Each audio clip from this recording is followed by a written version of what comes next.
Bien, jóvenes, bienvenidos a la Academia Apolo. En esta oportunidad, con respecto a historia del Perú, vamos hoy día a desarrollar todo lo concerniente a lo que es el virreinato del Perú, también llamado pues Perú colonial, ¿no? Así también se le conoce, ¿de acuerdo? Ahora, muchos dirán, profesor, eh, ¿cuál es el término adecuado? Dependiendo, digamos, el contexto. ¿En qué sentido? Hay algunos investigadores que analizan pues que debería llamarse virreinato por la estructura misma por el cual se desarrolló, que ahora vamos a comentarlo en la próxima diapositiva, y otros llamarlo también colonia porque eso fuimos con respecto a al imperio español. Entonces, hay ese tipo de dudas, ¿no? Con respecto, ¿por qué? Porque mire, cuando hablamos de colonia, estamos viendo pues de que es un territorio sometido, explotado por una sociedad, por un país o un estado más fuerte, ¿no? Que somete justamente a estos territorios, a esta población. Eso fue, algo similar ocurrió con respecto al virreinato.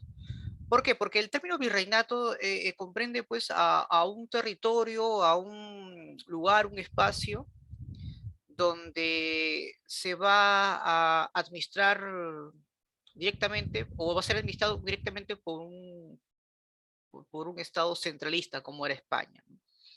Pero eso no necesariamente pues significa una explotación, una, un maltrato hacia la población. Y en el virreinato hubo algo de eso. Hubo sectores que también estaban muy bien privilegiados, como la aristocracia criolla, los peninsulares que administraban el virreinato, pero gran sector de la población estaba pues completamente olvidada, explotada, y eso obviamente también se vio. Entonces, hay ese término, ¿no? Algunos dicen, prefieren llamarlo Perú colonial por la situación misma que pasó la mayoría de la población, y otros llamarlo virreinato por la estructura, por, por un sistema organizado, administrado desde el centro, que era España, pero que tenía sus propias autoridades dentro de este espacio, ¿no? A la cual llamamos virreinato, ¿sí? España tuvo dos importantes virreinatos en América. Una de ellas la que estamos estudiando y la otra es el virreinato de Nueva España, que hoy se llama México.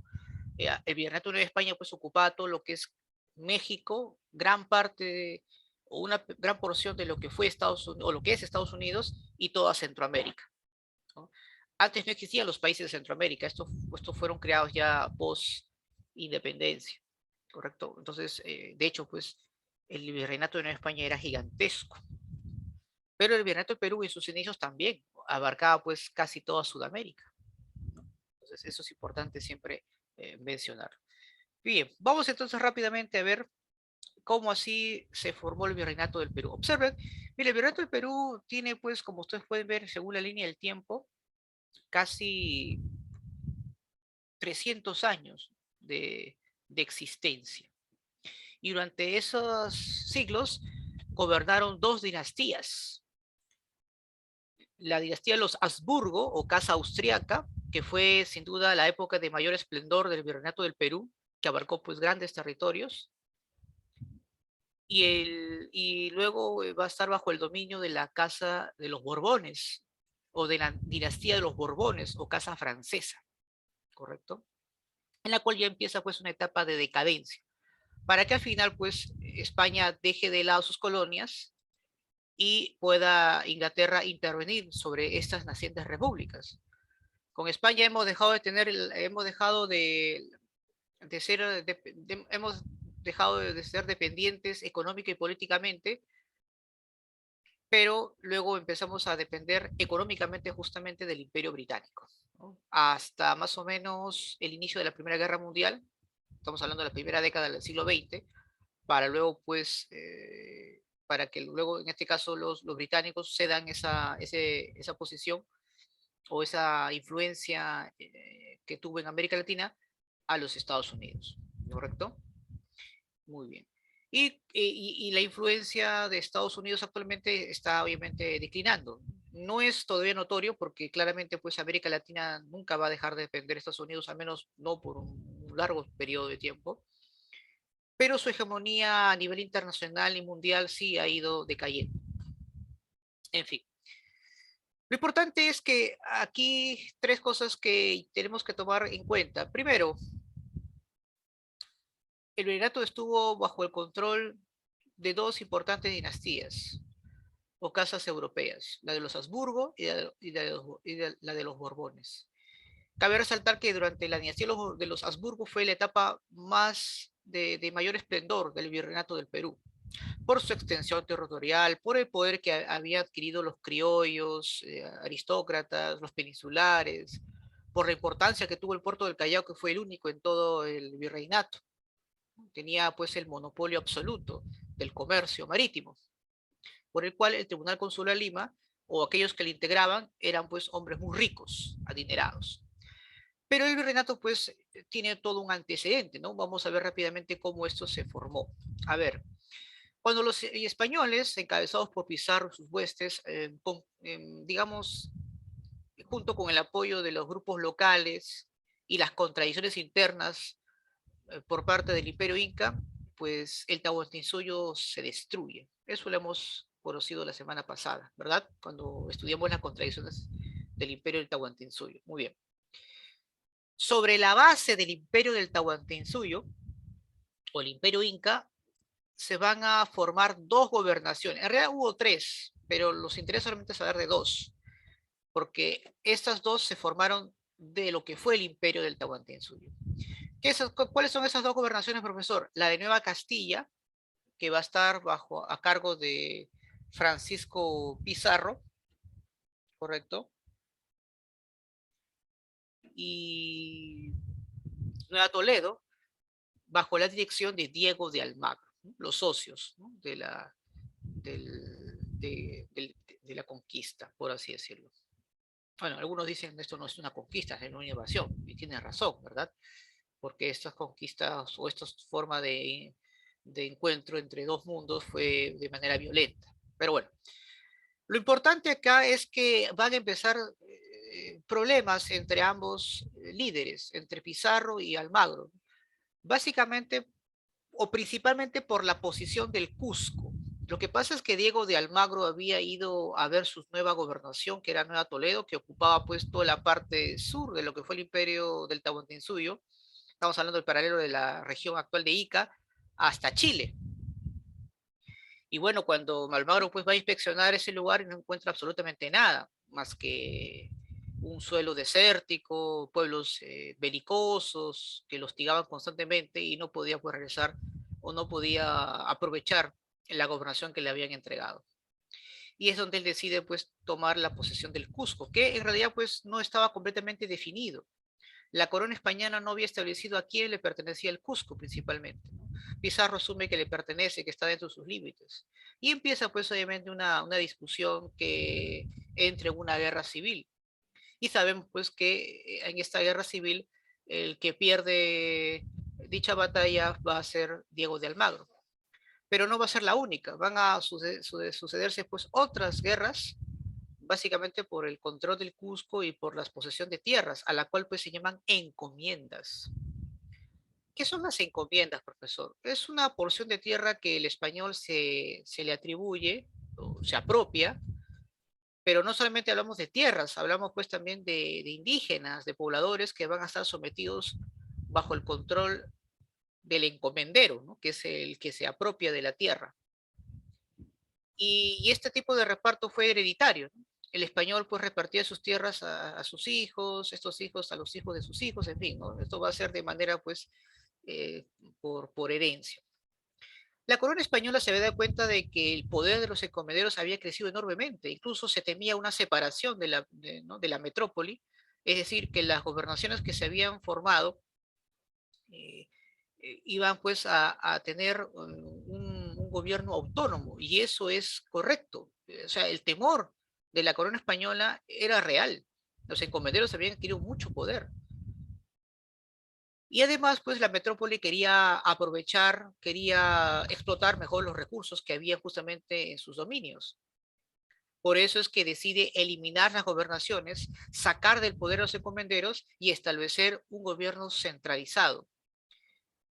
Es decir, una institución que esté bajo el control directo de la metrópoli o del Imperio Español. Es ahí donde surge el virreinato del Perú.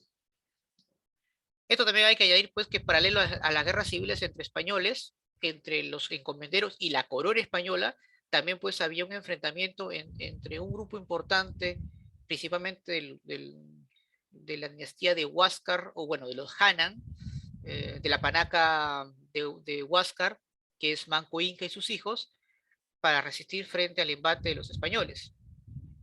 Entonces había una resistencia, ¿no?, de un grupo minúsculo contra los españoles. Entonces, con todas estas contradicciones, problemas, conflictos que estamos viendo, el rey Carlos I o Carlos V, ojo, cuando tú en el examen veas Carlos I o Carlos V, para ti es el mismo. Lo que pasa es que Carlos I es designado como emperador del Imperio Español, pero su imperio era tan grande que también era emperador del Sacro Imperio Romano Germánico, ¿no? Por ser obviamente de la casa de los Habsburgo. Y por lo tanto, era Carlos V, ¿no?, como el emperador pues, del Sacro Imperio Romano Germánico, ¿de acuerdo? Por si acaso, no vayas a pensar que son dos personajes distintos, es el mismo, ¿no? Carlos I, Carlos V. Y él establece, así que acuérdate, ¿no?, quien establece el virreinato del Perú es Carlos I o Carlos V. ¿A través de qué? A través pues, de la real, o a través, perdón, de las nuevas leyes de Indias. Los reyes, los monarcas, tienen un documento que solamente ellos pueden firmar o autorizar, que es la Real Cédula. Y la creación del virreinato se dio pues justamente a través de una Real Cédula en Barcelona, llamada Nuevas Leyes de Indias. ¿Qué decía, profesor, estas Nuevas Leyes de Indias? Aparte de la creación del virreinato, que las encomiendas iban a ser eliminadas, o sea, se iba a eliminar las encomiendas. Se iba también a suprimir el trabajo que hacían los indígenas para el español. O sea, estaba prohibido, obviamente, la explotación del trabajo servil. Pero obviamente eso es en teoría. La realidad nos muestra que no fue así, ¿no? Cuando se instaura el virreinato del Perú, los indígenas van a seguir trabajando, ya no para el encomendero, sino para las autoridades coloniales o virreinales, de una forma de explotación tremenda que ahora vamos a ver más adelante. ¿Correcto? Entonces, dos cosas que justamente acabo de mencionarte, ¿no? Quien crea el virreinato del Perú es Carlos V o Carlos I.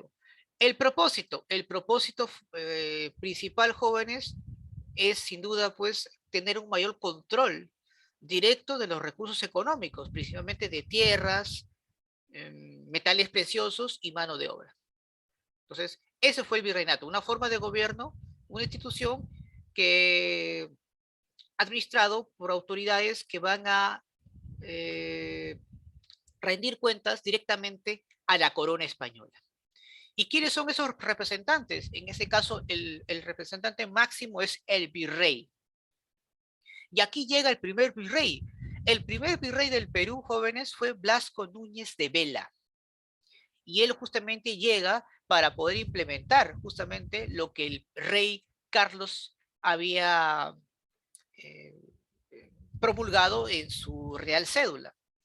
El gran problema es que los encomenderos no aceptan y empieza pues a haber una serie de complicaciones, una serie de conflictos por intereses obviamente distintos. Es así que los encomenderos se rebelan, se manifiestan en contra de la corona española, sobre todo por estas nuevas disposiciones, como es la eliminación de las encomiendas, la creación del virreinato del Perú y la eliminación del trabajo indígena.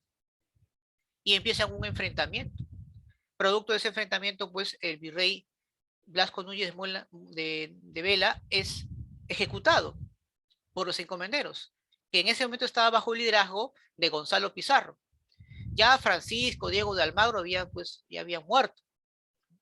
Recuerde que Diego de Almagro murió en la batalla, si no me recuerdo, de las Salinas. Luego Pizarro muere en Lima por los almagristas, es asesinado, y luego hay todo un conflicto entre pizarristas y almagristas. Al final los pizarristas logran vencer, y quien toma el nuevo liderazgo va a ser pues Gonzalo Pizarro, y justamente Gonzalo Pizarro pues es el que logra vencer a, y ejecutar a Blasco Núñez de Vela. Ahora, yo te pregunto, ¿cómo tomó la corona española esta situación de haber matado a su virrey? ¿Cuál crees que haya sido la reacción de,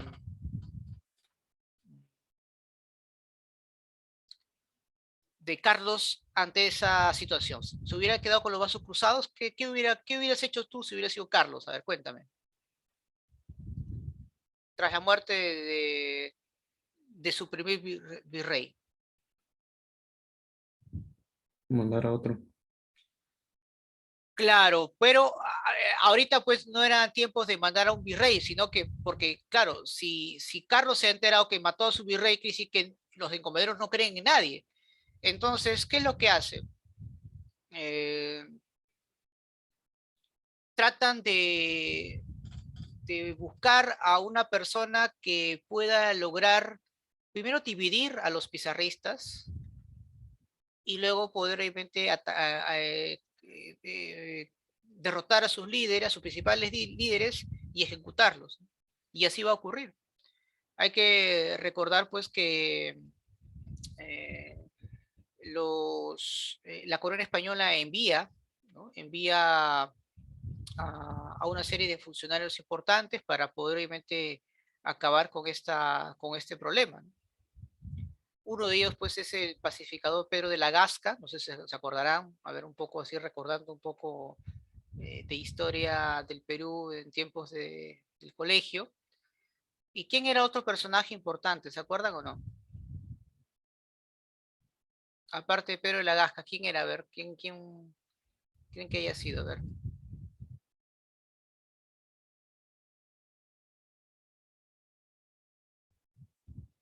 Porque recuerden que una vez que Gonzalo Pizarro es ejecutado y Pedro de la Gasca regresa. Pedro de la Gasca regresa. Ahora tú dirás, profesor, ¿y cómo así que Gonzalo Pizarro fue traicionado? Justamente porque Pedro de la Gasca lo que hace es prometerle que las encomiendas iban a quedarse con ellos. Porque, ojo, el problema acá principal eran las encomiendas. Ahora las encomiendas pues iban a pasar a manos de la corona española. Por ahí dice el profesor, vengarlo, guerra, ¿no? Algo similar, claro, pero acá en este caso hay que ser más estrategas, ¿no? No hay que ir de frente pues al asunto, ¿no? En realidad pues eh, lo que vamos a ver aquí, jóvenes, es que tras prometerle a los encomenderos que las encomiendas iban a prevalecer, obviamente no iban a ser hereditarias, pero sí iban a prevalecer en sus manos y que gradualmente iban a pasar a la corona española, muchos aceptan y por eso traicionan a Gonzalo Pizarro, porque se les da obviamente ese tipo de preventas. Y preventas, perdón, preventas, así se le llama.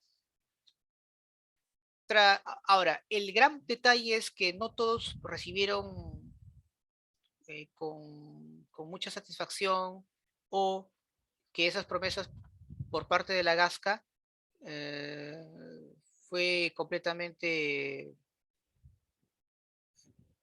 o fueron entregados para todos. Principalmente los pequeños encomenderos de provincias no recibieron casi nada.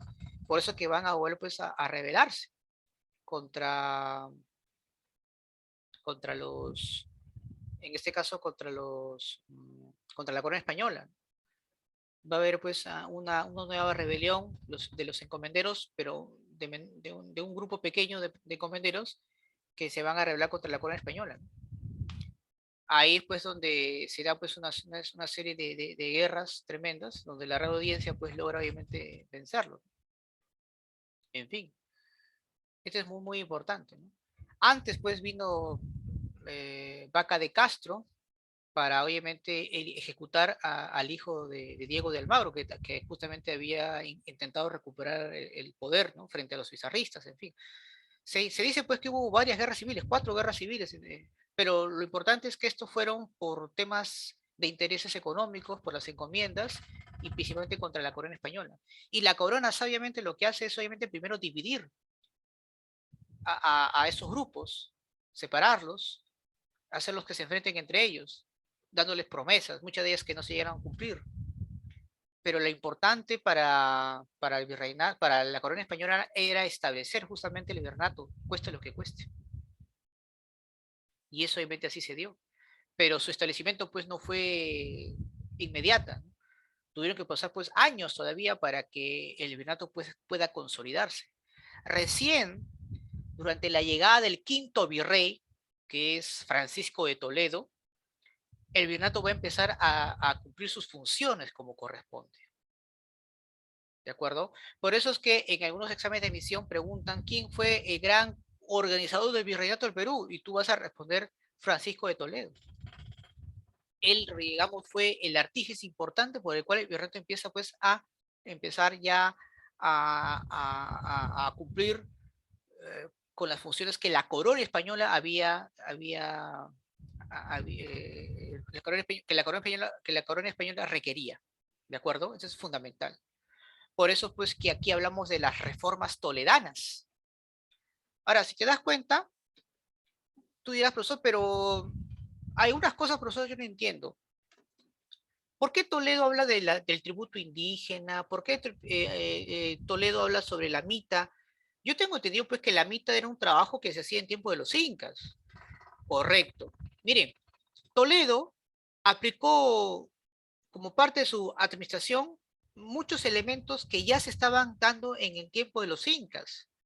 Él se había dado cuenta que reestructurar el sistema administrativo que fuese totalmente distinto a lo que ya en el mundo andino realizaban era inviable, tardaría mucho tiempo. Entonces Toledo dice, ¿qué mejor que implementar esto que ya los andinos realizaban como parte de su administración, pero esta vez ya no en beneficio del imperio inca, sino en beneficio de la corona española? Claro. Porque miren, la mita era un trabajo obligatorio que ya los pobladores andinos conocían, pero obviamente el trabajo que realizaban pues no era tan cruel ni explotador como los que va a implementar Toledo, obviamente. Pero ya conocían en qué se basaba ese sistema.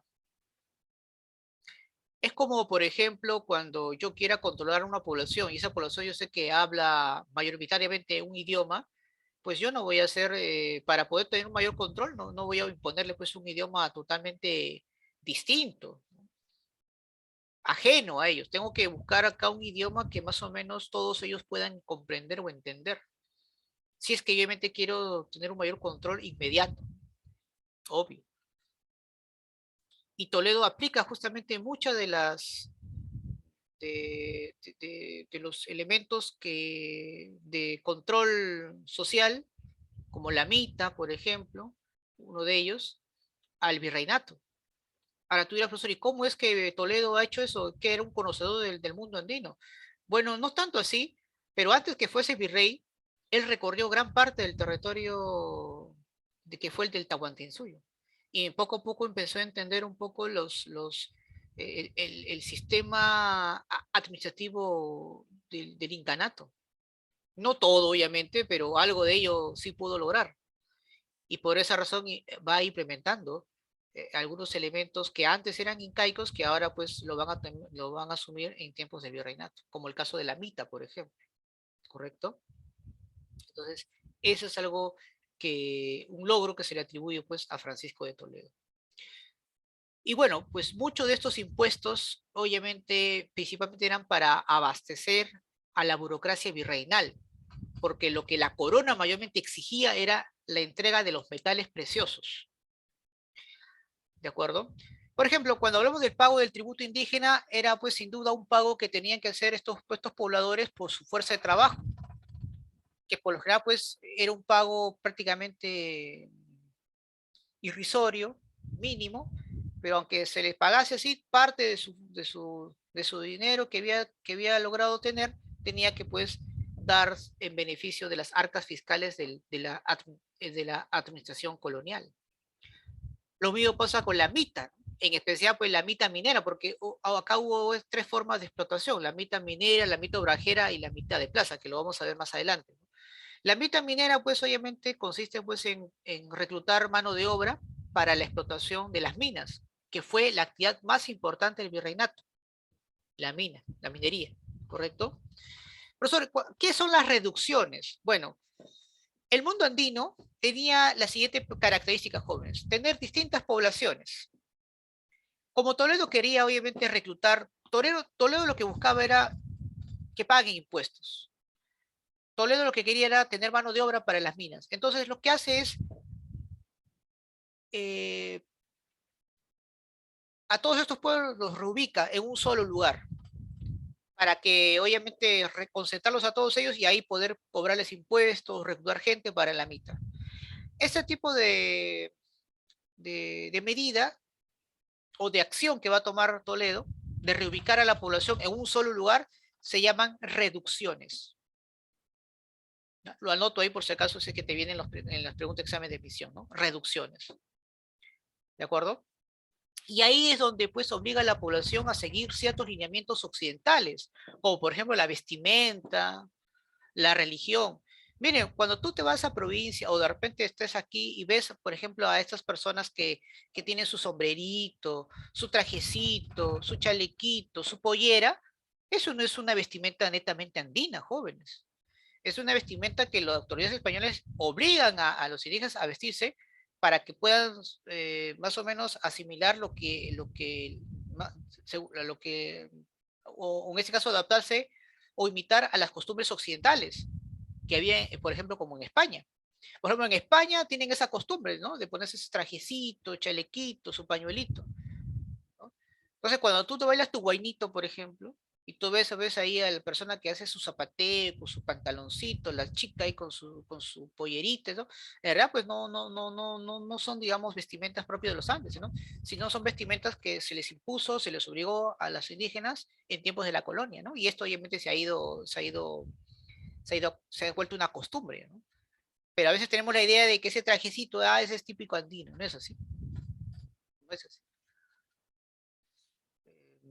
Al igual pues que la comida, ¿no? El alimento, todo eso se va fusionando, ¿no? En fin, por ahí dice, no, profesor, el ceviche es peruano. Bueno, actualmente, ¿no? Pero no es algo que haya venido de épocas prehispánicas, al contrario, ¿no? El origen del ceviche justamente está también en la época colonial. Mucho de la comida que hoy en día de repente apreciamos hoy, se debe a la época colonial. Y en esa época la comida pues no era tan apreciada, más bien eran pues lo que despreciaban las élites. Y, por ejemplo, en ese tiempo, ¿qué es lo que despreciaban las élites? Las menudencias, ¿no? Ellos agarran su vaca y se comían agarraban la parte más, ¿no? más carnosa de la vaca, ¿no? El lomo, el bife, etcétera. ¿Y qué le daban pues al resto, a los indígenas, a los esclavos? El corazón de la vaca, los intestinos, en fin, las vísceras. Y bueno, los pobladores pues por hambre empiezan pues a idear, a ser creativos y empiezan pues a nacer pues este tipo de nueva alimentación que hoy en día pues a mucha gente le gusta, de todos los estratos sociales. El corazón de vaca, por ejemplo, ¿qué sale el corazón de vaquita? A ver, ¿qué puedes hacer con el corazón de vaquita? Que utilizas un palito de carrizo y con eso empiezas a cocinarlo. ¿El anticucho, sí o no? A ver, por acá dicen el anticucho, dicen por aquí. Claro, los anticuchos. ¿El rachi de qué está hecho? ¿No está hecho de intestino de animal? ¿No? De vaca principalmente. Claro. El mondongo. Claro, hay uno ya están ya, entonces, creo que los estoy provocando mucho, mejor me. Pero bueno, pero esa es la alimentación pues criolla que dice, pero que en tiempos de colonia fue totalmente despreciada, pero que poco a poco se ha vuelto pues un plato, ¿no? Que mucha gente lo va apreciando, ¿no? Lo mismo pasa con el ceviche, ¿no? Porque el limón, por ejemplo, no es oriundo del Perú, ¿no? Lo traen de Oriente.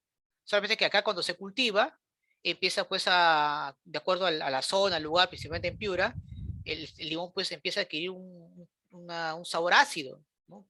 porque el limón que traían de Oriente no era ácido, ¿no? Acá obviamente se vuelve ácido, ¿no? Y bueno, pues igual, ¿no?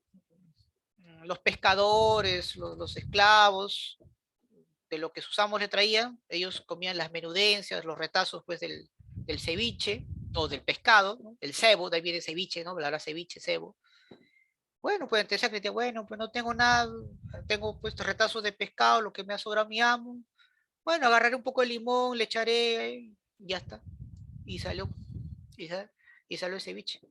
Entonces, ¿cómo es, no? Antes lo que era una comida despreciada en la época colonial, hoy en día pues es para muchos producto de bandera, por, ahí, por así decirlo, ¿no?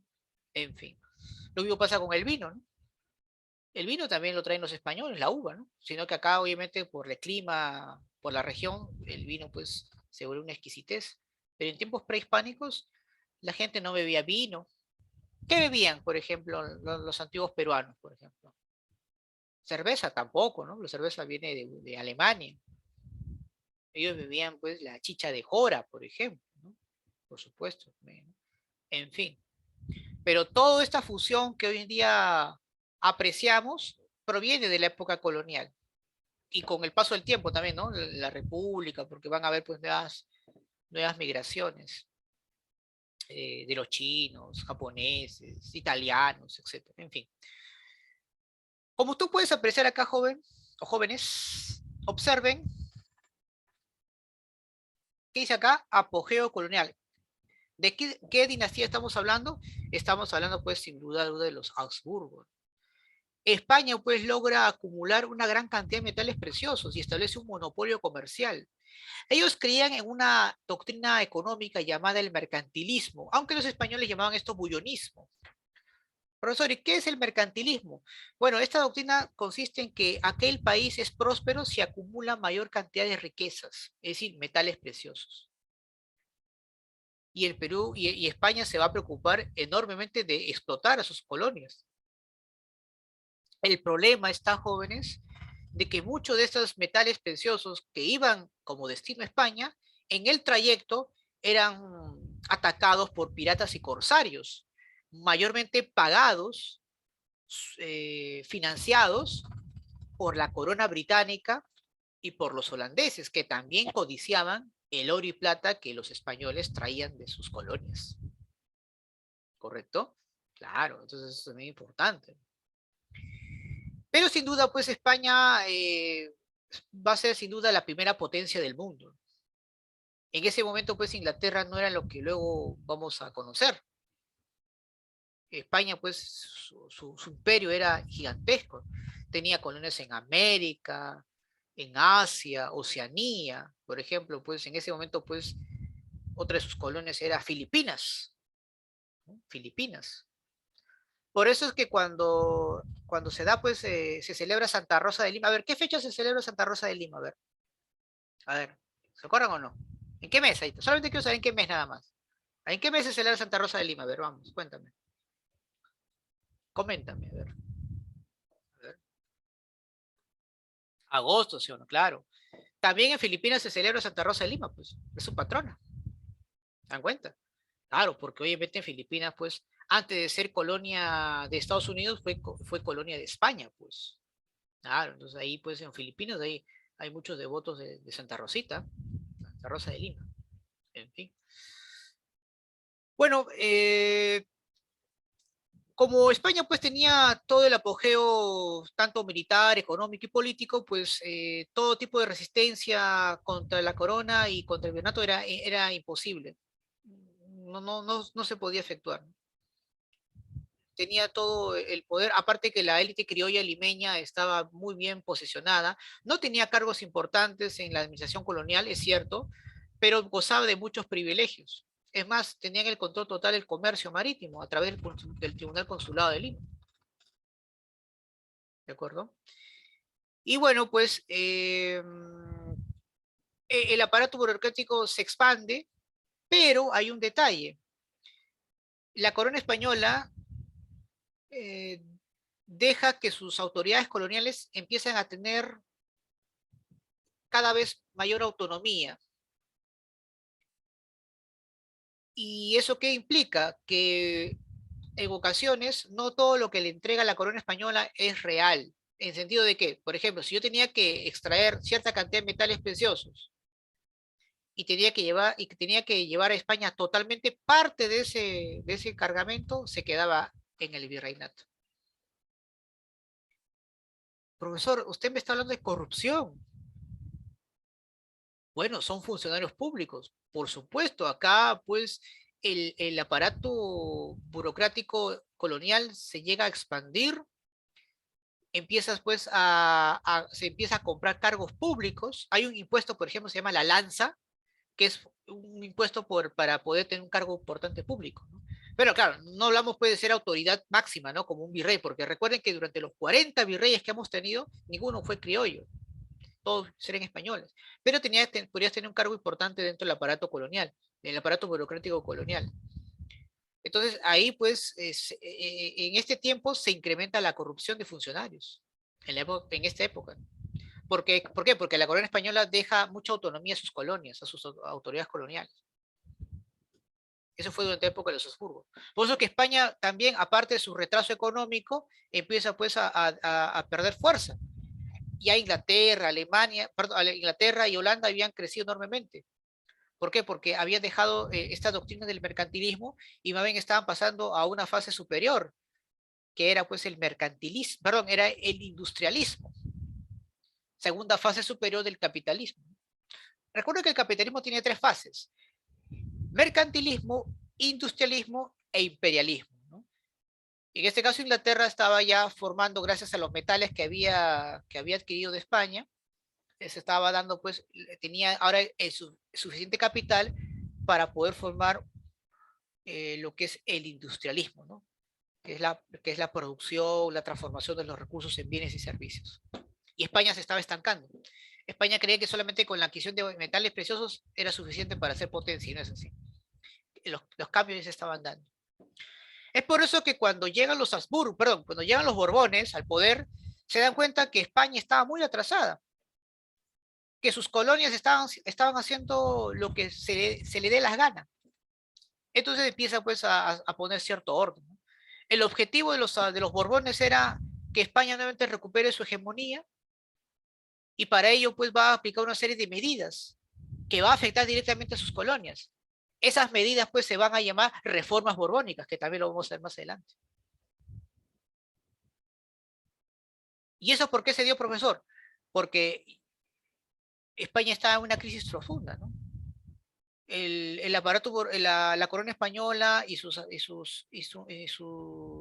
mecanismo de control sobre sus colonias era ineficiente.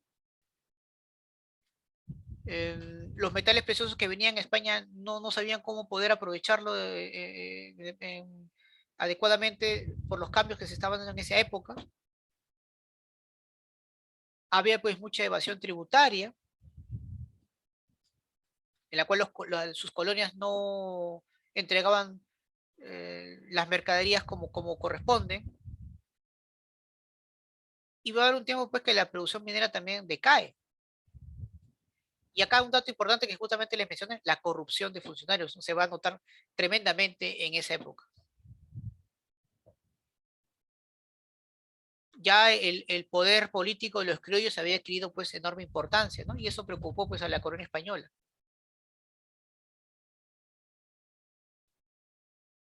Y es por eso que se realizan pues estas reformas, que como vamos a ver más adelante, estas reformas van a provocar pues una serie de levantamientos, principalmente pues de los líderes indígenas y de los criollos, especialmente de los de Lima. Entonces eso lo vamos a ver pues durante este breve desarrollo de la clase. ¿De acuerdo? Muy bien. Vamos entonces a hablar sobre la actividad económica. A ver, esto sí es importantísimo, jóvenes. No digo que el otro que no lo sea, ¿no? Sino que, como yo repito, cuando hablamos del virreinato, una de las cosas que nos van a preguntar siempre en cualquier examen de admisión es sin duda la actividad económica. Profesor, ¿cuál fue la más importante actividad económica en tiempos de la colonia? Tú vas a responder: la minería. Tenemos pues cientos de yacimientos mineros en la cual se explotaban metales preciosos, especialmente plata, oro. Por ejemplo, teníamos en Potosí el yacimiento minero más importante en la producción de plata. En Puno hay un yacimiento minero llamado La Caicota, que ahí se producía o se extraía el oro. Pero también se explotaba el azogue. Ahora tú dirás, profesor, ¿y por qué era importante el azogue en tiempo de la colonia? Porque el azogue te permitía poder, digamos, eh, eh, bueno, era útil para poder separar los metales preciosos de las impurezas. Cumplía una función tan importante como lo que lo hacía el mercurio, por ejemplo, que justamente el mercurio, ¿qué hace? No separa pues los metales preciosos de las impurezas. Y estos metales pues que se extraían se convertían en lingotes de oro y plata y eran llevados por los galeones españoles que iban del puerto del Callao hacia Sevilla.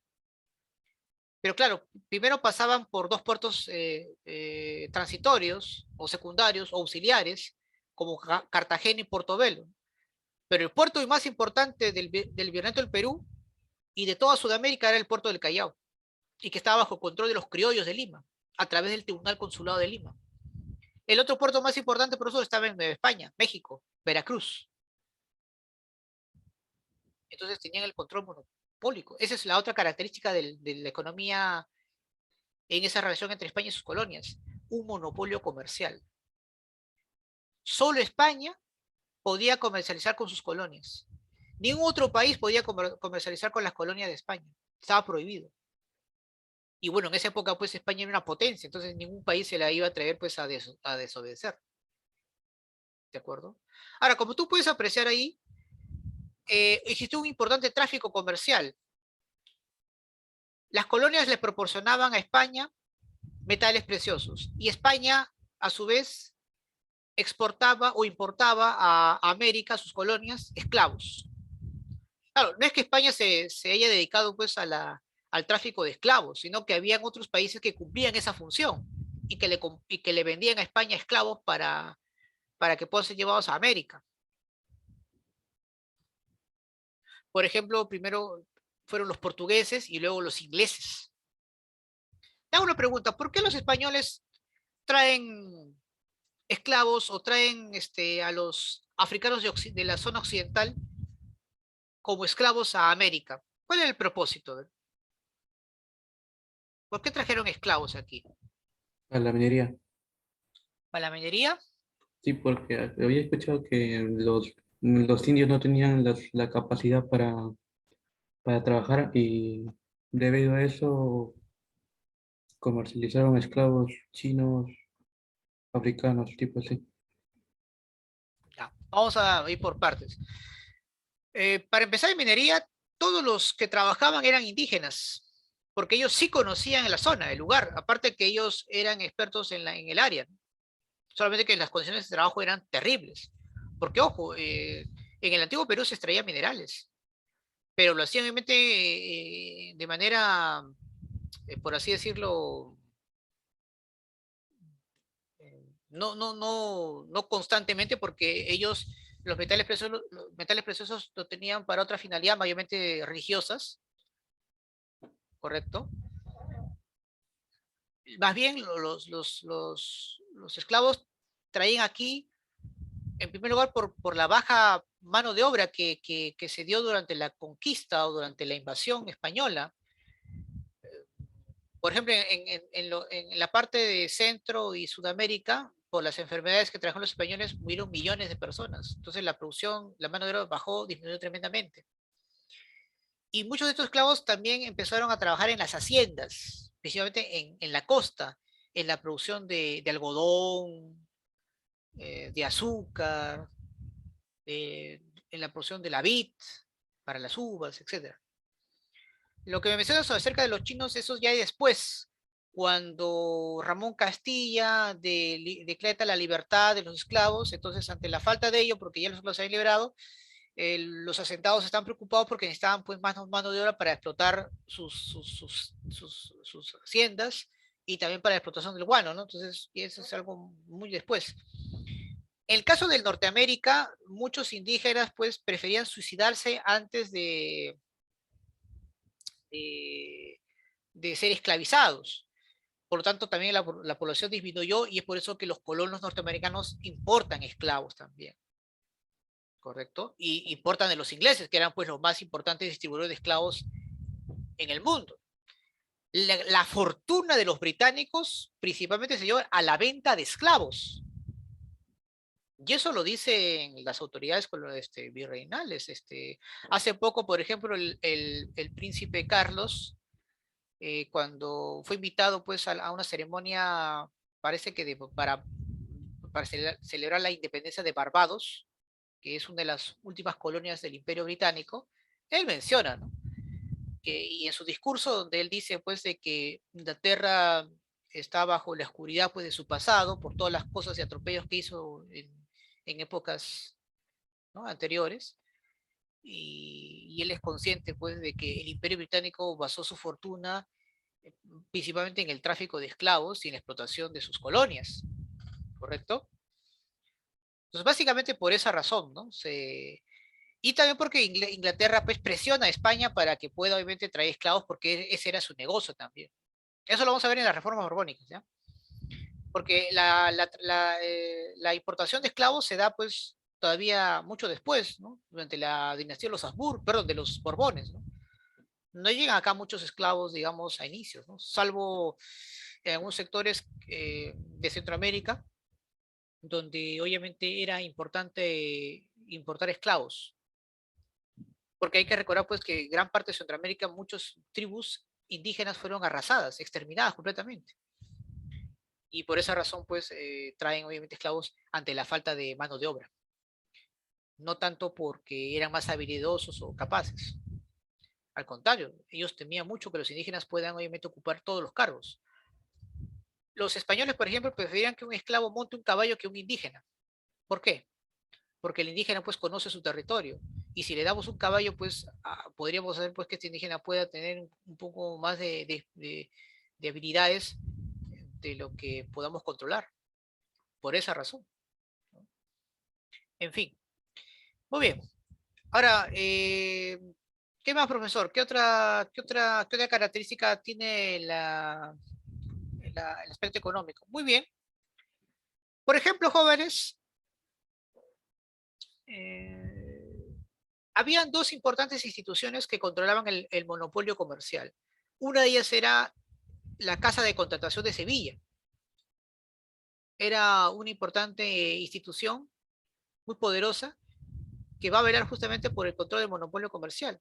Tenía convoys, galeones, estaba secundada por la Armada española para poder obviamente protegerse de cualquier obviamente situación que puedan contrarrestar, que sí pueden contrastar, aunque no siempre fue así, ¿no? Recuerden que muchos de estos galeones fueron pues saqueados, fueron, por así decirlo, capturados por los piratas y corsarios. Y había otra institución, jóvenes, también importante que estaba acá en Lima, que era el Tribunal del Consulado de Lima, en la cual pues supervisaba las embarcaciones para que puedan ir directamente hacia Sevilla. Incluso ellos, estos galeones estaban pues secundados por otros buques para protegerlo. Y el Tribunal Consular de Lima se encargaba de ello. Y también resolvía problemas o resolvía cualquier tipo de litigios comerciales. Era una institución muy poderosa, cuyos miembros eran personas muy ricas gracias al control o gracias al monopolio comercial que ellos establecían. Ahora, esa institución existe, pero ya tiene otro nombre. ¿Saben cómo se llama ahora el Tribunal Consular de Lima? Se llama la Cámara de Comercio de Lima. Porque, ojo, el Tribunal Consular de Lima existió durante tiempos de la República, hasta la época de don José San Martín. Luego ya obviamente cambió de institución y se convirtió pues, en la Cámara de Comercio de Lima, que actualmente lleva ese nombre. ¿Qué pasó, profesor, con la Casa de Contratación de Sevilla? Bueno, cuando se implementó el libre comercio, desapareció. El tribunal todavía se mantuvo, claro que sí. Pero ambos eran instituciones muy poderosas que que en ocasiones habían pues también conflictos, ¿no? En fin. Los obrajes, profesor. ¿Qué eran los obrajes? Ya. El obraje era un taller donde ahí, mayormente, pues el artesano, la persona, el indígena, se encargaba de producir textiles, tejidos, etcétera. Em, los obrajes más importantes que podemos encontrar se va a establecer en Quito, que ahora es Ecuador, y Cusco.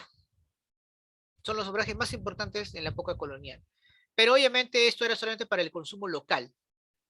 España no permitía pues que las colonias puedan comercializar con otros países. Aparte de la minería, profesor, ¿a qué otra actividad obviamente se va a dedicar? A la agricultura, pero repito, ¿no? La agricultura y la ganadería era pues con fines netamente locales, para el consumo interno. Ahí, por ejemplo, justamente en la costa se necesita pues el trabajo de los esclavos para la producción del vid, la caña, el algodón. Eso también lo vamos a ver bastante en el norte, en América del Norte. En cambio, en los Andes se utiliza la fuerza de trabajo de los yanaconas, que era pues una especie de servidumbre para el español, en beneficio del español. Los mitayos, ¿no? Que eran reclutados para ser explotados en las minas. Y también pues se dedicaban también pues algunas personas al comercio, a la producción y a la distribución de alimentos en toda la época colonial. Una de ellas pues tiene que ver con el famoso pisco, ¿no? ¿Se acuerdan esa controversia del pisco peruano o el pisco chileno? Bueno, nace también acá en la época colonial, ¿no? Claro, el origen del término pisco es un tipo de bebida alcohólica que nace en la región de Ica, que van a ser distribuidas a los principales yacimientos mineros donde había pues una mayor cantidad de población. Pero obviamente esto se deja de lado, no va a ser una actividad pues, que le van a tomar importancia. Y recuerden pues que Chile en ese momento no era parte del Virreinato del Perú, eh, viene a ser pues una capitanía, pero que como en esa época pues se necesitaban pues ciertos instrumentos para la elaboración de esta bebida que te mencioné, en Chile también se empezó pues a implementar. Y como ya el Perú colonial dejó de distribuir ese tipo de bebida, en Chile también se empieza pues a suplir eso. Pero como ya Pisco pues empezó ya a tener, digamos, una mayor preponderancia acá en los últimos años, ya Chile ha querido pues acoger eso, ¿no? Como parte de su símbolo internacional. E incluso a inicio del siglo XX crea una ciudad del nombre Pisco, justamente para querer, obviamente, decir a la gente pues que Pisco es de origen chileno. Pero Pisco, que es la ciudad de la región de Ica, tiene más de 500 años de existencia, ¿no? O sea, de hecho, pues es mucho más antiguo. Y aparte, pues que por la tierra misma de la región de Ica, el pisco que el mundo conoce es el pisco verano de mejor calidad. Hay una disputa ahí, ¿no? Comercial. Hay unos países que reconocen que el pisco es de origen peruano y otros que dicen que es de origen chileno, ¿no? Pero hay controversias. Pero hay que saber un poco la historia para poder entender esa situación. Y de hecho también es importante resaltar pues que, claro, hubo un tiempo en la cual pues la colonia peruana, el Virreinato de Perú, dejó de lado ese tipo de bebida que se era distribuido a esos yacimientos mineros, principalmente en Potosí, y bueno, pues Chile aprovecha ese descuido, ¿no? En fin, bueno, ya sería de repente en otra ocasión hablar un poco sobre eso, ¿no? Pero el pisco peruano se debe su calidad gracias a las tierras de Ica, fundamental. Por eso que los chinos tienen han cambiado de mentalidad, ¿no? Dice, bueno, si yo no puedo producir buen pisco en mis propias tierras, entonces voy a comprar tierras. Y hay muchos empresarios chilenos que han comprado tierras en Ica. Y ahí están produciendo pues sus piscos, ¿no? En tierra peruana, aprovechando pues que la venta de la tierra, el terreno no es tan caro, ¿no? Ese es el problema, ¿no? Muy bien, ¿qué más? A ver, ya. Esto es otra cosa importante. También se dedicaban profesor al comercio, claro, el comercio mayormente pues en puertos autorizados en tiempo de los Habsburgo. Los únicos puertos principales era pues el puerto de Callao y Veracruz, aunque también, repito, había puertos auxiliares, ¿no? Como el caso de Cartagena, como el caso pues de, de Portobelo. Entre los principales impuestos jóvenes coloniales tenemos, te voy a mencionar 5 ya, porque son fundamentales. Está el quinto real, te va a venir siempre. Profesor, ¿qué es el quinto real? La quinta parte pues, de los metales preciosos que se explotan tiene que ser directamente a la corona española. La alcabala, jóvenes, era un impuesto por la compra y venta de mercancías. Ese impuesto existe, por si acaso. Profesor, ¿qué es el almojarifazgo? Bueno, es un impuesto de carácter aduanero que se paga por la importación o exportación de productos. Actualmente no lleva ese nombre, sino se llama aranceles, ¿no? En economía se llama eso aranceles. Tenemos, por ejemplo, también el cobo, que era un impuesto por acuñar monedas, ¿de acuerdo? Profesor, ¿y qué es la avería? Bueno, la avería pues era un impuesto que pagaban la élite criolla y los peninsulares para financiar a la Armada del Sur, promovida por el Tribunal Consular de Lima, para proteger pues a los bajos comerciales que partían del puerto del Callao hacia Sevilla. En fin, esas son, digamos, las más importantes impuestos, ¿no? Que hay otras, obviamente, pero estas son, digamos, las más resaltantes, ¿correcto? Muy bien. ¿Alguna pregunta hasta aquí, chicos, sobre el aspecto económico para pasar a aspecto social y político rápidamente, antes que la hora se nos venza? ¿Todo claro? ¿Sí?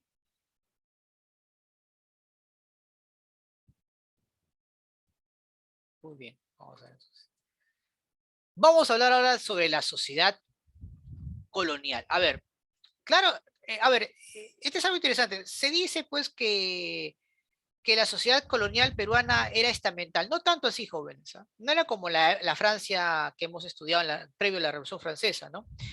Era una sociedad que estaba estructurada pues, mayormente en función de algunos aspectos, como de origen racial, poder económico, o la actividad pues, que cada persona realizaba, o incluso pues, de acuerdo pues, a las tradiciones culturales que poseía. ¿No? Ahora, de hecho, todos aquellos que seguían el modelo de la cultura occidental tenían un mejor, por así decirlo, tenían una mayor acogida en la sociedad. En cambio, si tú aún todavía mantenías pues tus ideas tradicionales, andinas, eras marginado mayormente. Es decir, aquí una persona era marginada, era desplazada de la sociedad, no tanto por tus orígenes raciales o por, eh, o por tu posición económica, sino más bien qué tanto tú sigues el modelo europeo. Entonces, si yo soy un indígena y tengo cierta posición económica, no me basta, pues obviamente, en escalar posiciones sociales. Tengo que yo seguir las costumbres europeas, vestirme como ellos, hablar su lengua, etcétera, ¿no? Y solo así podía ser admitido, ¿correcto? Es más, hay investigadores que consideran pues que la sociedad colonial era menos cerrada que lo que hubo en la época republicana, por ejemplo, donde ahí sí el color de piel, el tema racial sí era importante para poder escalar posiciones. Actualmente, jóvenes, la sociedad peruana del siglo XXI, uno es marginado o uno es aceptado no por el tema racial, no por el tema cultural, sino por el factor económico. El que tiene dinero, todas las puertas se le abren. Aquel que no, se le cierran completamente. ¿De acuerdo? Eso es hoy día la discriminación actualmente, el que no tiene dinero. Ahora bien, se habla pues de que la sociedad colonial está dividido pues, en República de Españoles y República de Indios. Pero si queremos comprender mejor la estructura como clase dominante y clase dominada, podemos decir lo siguiente, ¿no? Como grupos dominantes tenemos, obviamente, eh, al noble, a los peninsulares, ¿de acuerdo? Españoles, obviamente, que van a tener los más importantes cargos de la burocracia virreinal. Tenemos a la aristocracia criolla, hijos obviamente de nobles españoles nacidos aquí, en estas tierras. Y tenemos obviamente a los caciques, es decir, a los nobles indígenas, como clase dominante. Luego tenemos como clase dominada a los criollos y españoles pobres. Profesor, ¿por qué españoles y criollos pobres? Porque no vienen de las grandes familias. Son hombres que no han tenido, pues, no vienen pues no son de abolengo, como se dice, ¿no? O sea, no son en este caso de familias poderosas. Tenemos a los mestizos, que son producto obviamente de la fusión entre español y el indígena. Tenemos a los indígenas propiamente dicho, que de acuerdo a su condición puede ser un itayo, puede ser en este caso un yanacona o un indígena que paga sus impuestos, sus tributos, etc. Y por último tenemos a los esclavos, mayormente pues que, bueno, en este caso cuando hablamos de esclavos hay dos tipos de esclavos, ¿no?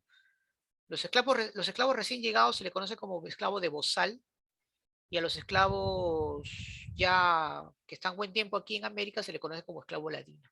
Un dato interesante, aquel esclavo que se escapaba, porque eran torturados tremendamente, se le conocen como cimarrones, y muchos esclavos empezaron a construir sus aldeas, sus casas, en esos lugares. Y bueno, pues esos lugares se llaman pues palenques.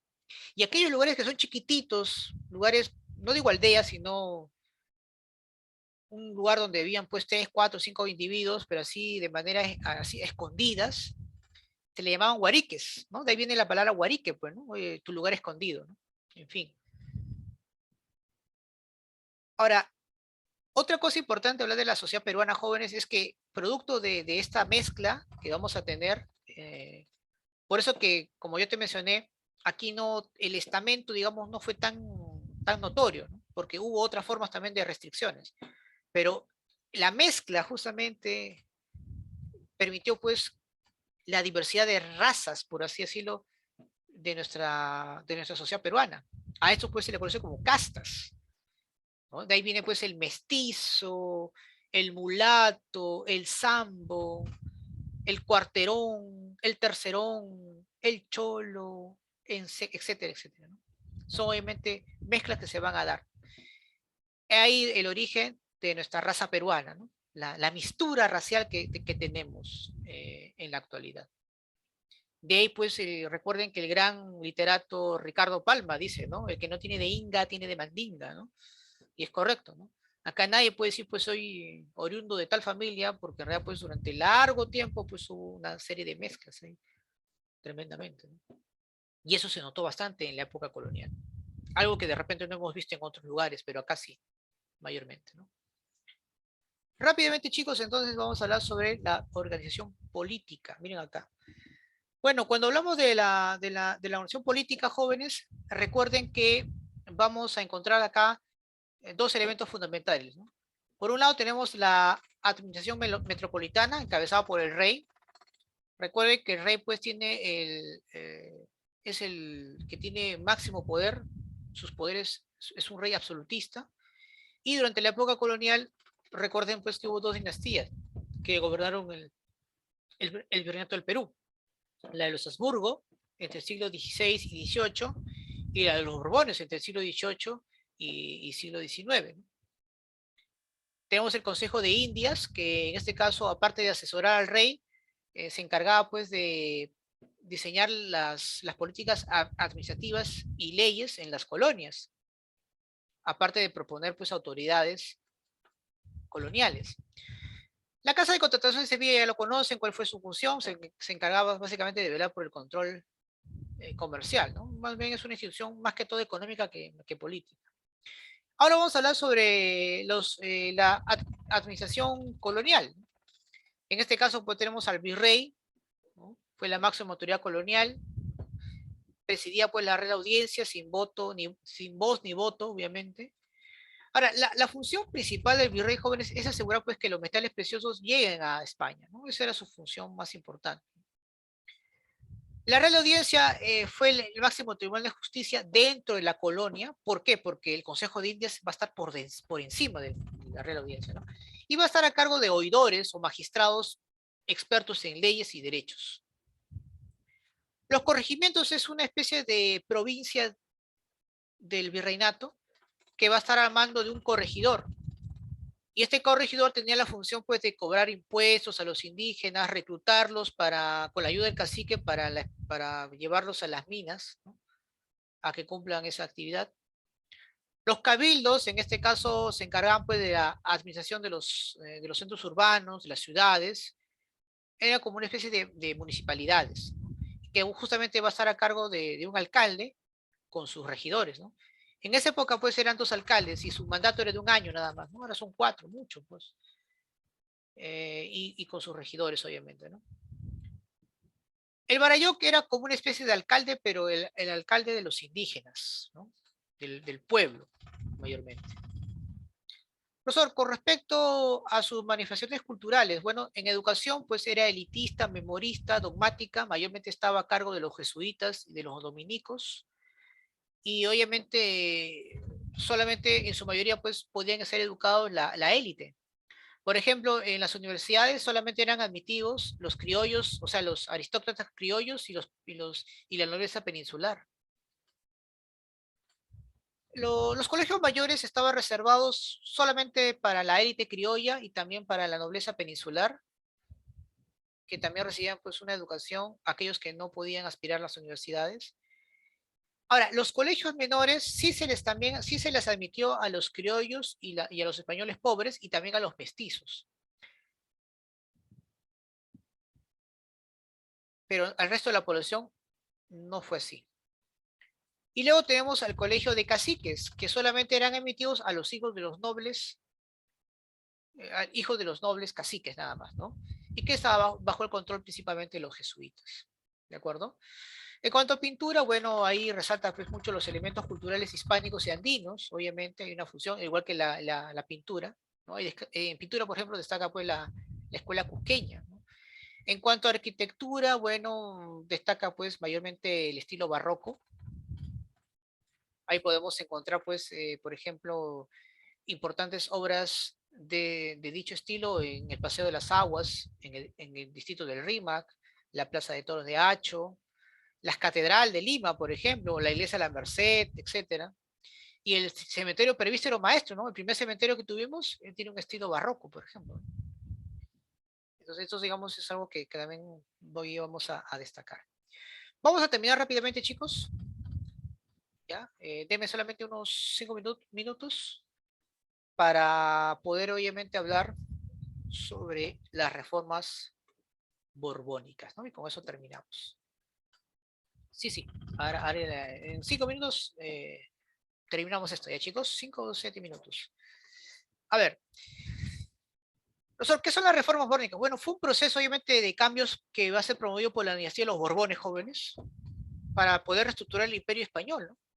En función, pues, a los avances del capitalismo, por el cual, pues, ya otros países estaban avanzando, ¿no? Estaban creciendo, como el caso de Inglaterra, Holanda, etcétera. El objetivo, pues, claramente era lograr, pues, una mejor explotación de los recursos de sus colonias, pero eso provocó, pues, un daño tremendo, no solamente en la élite criolla, que se sintió perjudicado con esos cambios, sino también por la élite indígena, ¿no? Que también de una manera pues se sintieron afectados como consecuencia de estas reformas. Muy bien, entre las principales reformas por los jóvenes tenemos pues económicas, de hecho, que nos vamos hoy día a ver, por ejemplo, acá, miren, observan acá. Tenemos pues acá, se incrementó pues la alcabala. ¿Qué era la alcabala? El aumento pues de la compra y venta de una mercancía, ¿no? Ahora se aumentó, eso obviamente afecta a todo vendedor, a todo comerciante.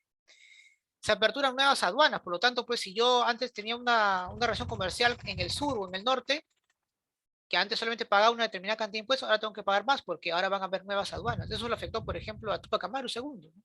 Que tenía un tránsito comercial interesante entre Puno, Cusco y el Alto Perú, y con la creación de un nuevo virreinato, eso le permitió pues que tengan que pagar más impuestos, por ejemplo.